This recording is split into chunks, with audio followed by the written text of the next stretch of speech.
Hello friends. তো আমি আজকে সকাল সকাল চলে এসেছিলাম শিয়ালদা স্টেশনে। তো স্টেশনের ভিতরে ঢুকতেই দেখতে পেলাম মিয়ামোরের এই আউটলেটটা। আমি যেখানেই যাই সেখানে গিয়ে যদি আমি মিয়ামোরের আউটলেট দেখতে পাই, তো আমি সবার আগে সেখান থেকে পেস্ট্রি কিনি। আমার পেস্ট্রি এতটাই পছন্দের যে আমি চোখ সরিয়ে রাখতে পারি না। তো এখানে চলে এসেছি, তো পেস্ট্রি তো আমি অনেকবারই ট্রাই করেছি, তাই আজকে চেয়েছিলাম নতুন কোনো একটা আইটেম ট্রাই করার। তো এখানে দেখলাম বেশ অ্যাফোর্ডেবলের মধ্যে ভালো ভালো আইটেমই রয়েছে। তো মেন আমার সবথেকে ভালো লেগেছিলো এই যে কেশর ফিরনিটা। তো আমি ভাবলাম কি এইটাই একবার ট্রাই করে দেখি, যদিও প্রথম প্রথম একটু নার্ভাস ছিলাম যে কেমন হবে খেতে। তো তারপরেও আমি অনেক ভেবেচিন্তে নিয়েই নিলাম। তো তার সাথে আরও কিছু কিছু স্ন্যাক্স নিয়েছিলাম। তো তারপরে চলো এবার এইটা নিয়ে ট্রাই করে দেখা যাক খেতে কেমন হয়।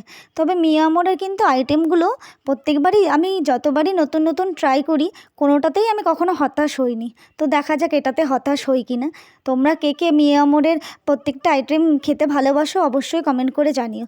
তো আমি এই কেশর ফিরনিটা এবার ট্রাই করছি, বেশ খেতে ভালোই লাগলো। তোমরাও চাইলে এটা ট্রাই করতে পারো। চলো আজকের ভিডিওটা এই পর্যন্তই, টাটা।